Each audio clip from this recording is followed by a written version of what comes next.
Hey, what's going on YouTube? My name's David and these are my best tips for those who are looking to build their first gaming PC. This sped up video in the background is me installing my PC's motherboard. I apologize, I don't have better background video that goes more in depth component by component, but these tips are very general and don't require step-by-step instructions. Later on, I will have some Battlefield 3 gameplay in the background, so without further ado, let's get into the commentary. Tip number 1 is to remember to have fun. You're building a PC for video games or creative software, something to do for chilling in your spare time. You should have realistic expectations of what you can hope to accomplish in your first build. You don't have to put pressure on yourself, and you definitely don't have to perceive pressure from others to be perfect.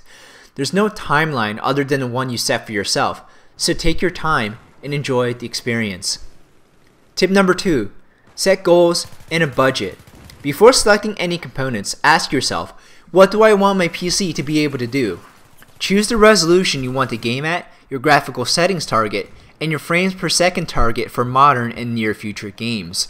Do you want to play games on Ultra at 60 frames at 1080p, or play games in 3D across 3 screens? Once you have your goals, set a budget to select components that will help you reach those goals. A lot of times your goals exceed what your budget will allow, so you have to make sacrifices. You don't need 3 GTX Titans if you want to play at 60 frames per second at 1080p. You should build based on what you want to do, not to compare yourself to others. It doesn't matter if someone else has a quad SLI custom water-cooled rig with the CPU clocked at 5 GHz. There is always something better. Only concern yourself with what's the best for you and you only. Tip number 3 is to ask a lot of questions.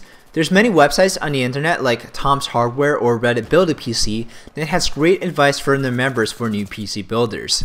There's no such thing as too many questions when it comes to building a PC for the first time. It's actually worse if you don't ask enough questions. Getting correct answers prevent costly mistakes. Even if you are reading a step-by-step PC building guide, chances are there's going to be minor differences in components depending on your goal set in part 2.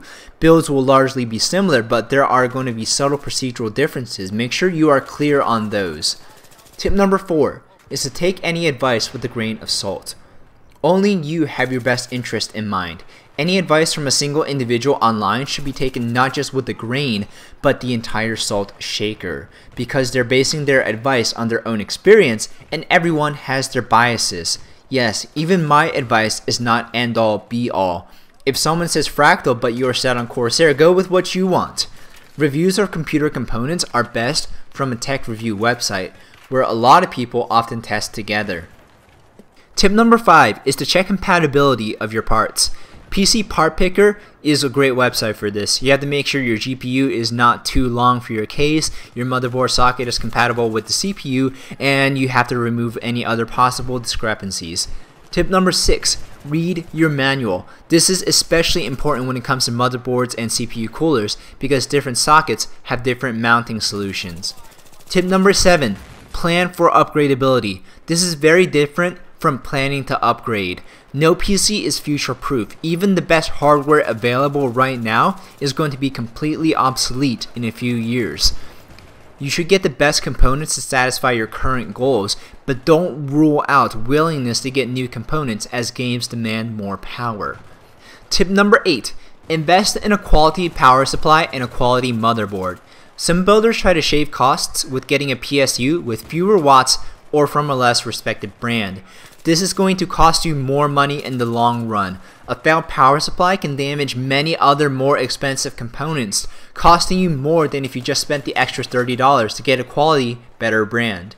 As for a quality motherboard, when you think about it, if you were to choose one component to define your entire computer, it would probably be your motherboard, as it has the BIOS and your operating system is associated with it. In essence, your motherboard is your computer and it's the foundation for the rest of it to be built. Tip number 9, take anti-static precautions. Static discharges are fatal to sensitive components. Make sure you're working in a non-carpeted room, you have an anti-static wrist rest, you're working away from pets, and you avoid wearing synthetic clothing. Tip number 10, when you're installing your CPU, a little bit of a creaking noise when you're pushing down the lever is normal. Pressing the lever down may take a little bit more force than you originally anticipated. Don't be frightened by this. Well, that's it for this video covering tips for first-time PC builders. All of the resources that I mentioned in the video will be linked in the description. I hope these tips have been helpful. Let me know if you have any questions. I look forward to seeing you enjoy PC building and PC gaming. Be sure to subscribe to my channel if you haven't already. My name's David, and I'll see you next video.